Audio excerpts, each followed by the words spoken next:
So a little bit of background on Carolina Tiger Rescue. We've been here about 52 years.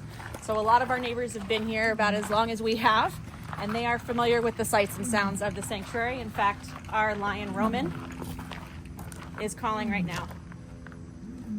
And what does that call exactly mean? So that call is called oofing. It's not roaring. Roaring is angry tiger.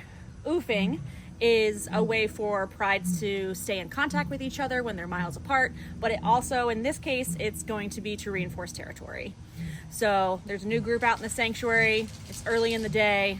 He's reminding everybody that his location in our sanctuary is his. How do you spell oofing? O-O-F.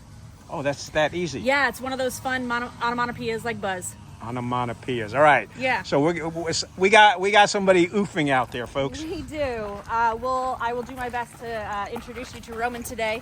But for all of our animals, the biggest thing that will separate a sanctuary from a roadside zoo, a sanctuary like us from a roadside zoo, I should say, is choice. And all of our animals have choice. Well, when you say choice, what exactly do you mean by choice? Choices of how to spend their day. Thank you, sir.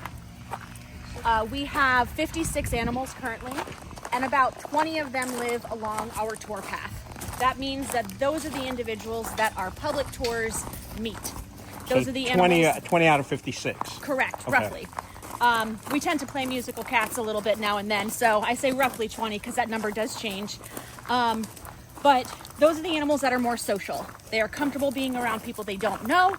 They are not at all worried about being in front of large groups or seeing strollers or umbrellas or hats or sunglasses or things like that. Our animals that live off tour don't want to be around those types of things, and we are here for them first. So that means that's their choice. We make sure that those animals live off tour, and so the only people or groups that get to meet them are smaller groups like ours, because we're going to meet a few of the off-tour animals today. All right. Who determines who's on tour and who's off tour? And actually, right now, there is a tour going out there that went out at 10 o'clock. Yeah, so our 10 o'clock public tour is out over right now. They are visiting with Naveen, who is a tiger we'll meet later. Naveen is one of 4 tigers from the Tiger King Park in Oklahoma that came to live here at Carolina Tiger. Samar is another one of them.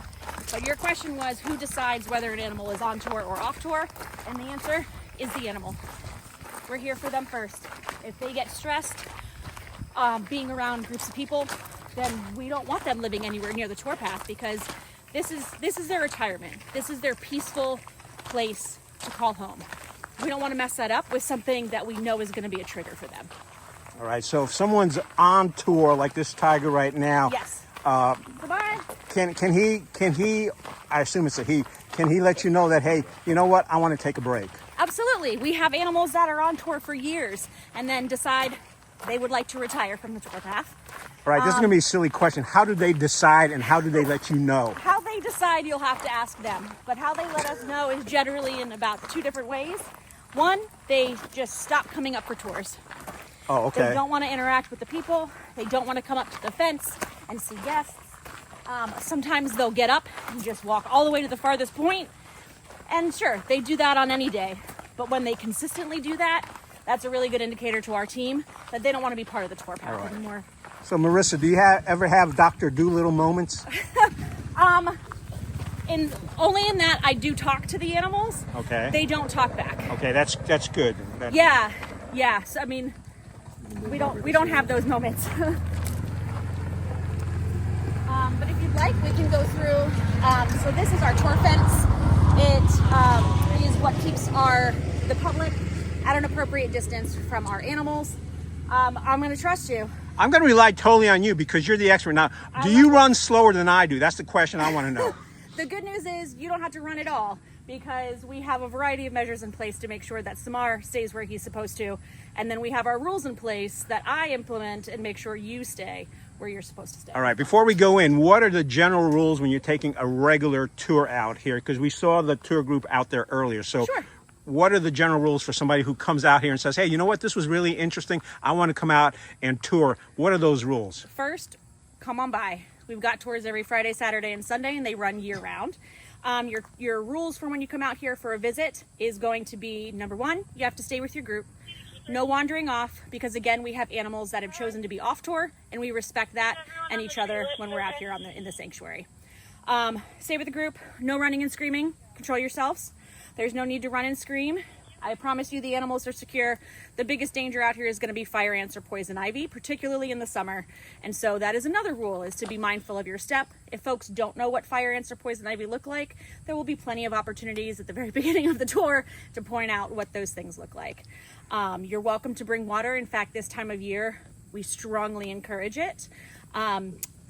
We have water spigots throughout the sanctuary where we can refill those waters. Actually, one is right here. We could use Samar spigot if needed. And then you can say you've drank the same water as our tigers. All right. Oh, we have a lot of really cool rocks and a lot of really cool feathers. Everybody needs to be really strong and leave those items on the ground. The feathers come from those guys. Those are black vultures. Yeah, one of them was inside the enclosure. Yep. And you're okay with that? I don't mind. Okay. Sometimes Samar minds, but typically only when he's eating. Most of our tigers don't care when vultures land in there, but sometimes the vulture becomes enrichment themselves, and the animal may decide to chase them. That's up to Samar, though. Again, animals have choices. But yeah, the vultures eat carrion. They're not the cleanest of birds, so we try to make sure everybody leaves the gravel and the feathers where they lie. All right, looking behind you at that fence, how tall is that fence? The tiger and lion fences are going to be 16 feet tall. Okay. This fence is 4 feet tall because it is for humans. All right. So we're going to put a lot of trust in our guests to not make poor life choices. We don't want him to even have the choice of making a poor life choice. So our tiger and lion enclosures are 16 feet tall. And then in between, you can see this is his small shift here on the left. This is where we would sedate him for a veterinary procedure.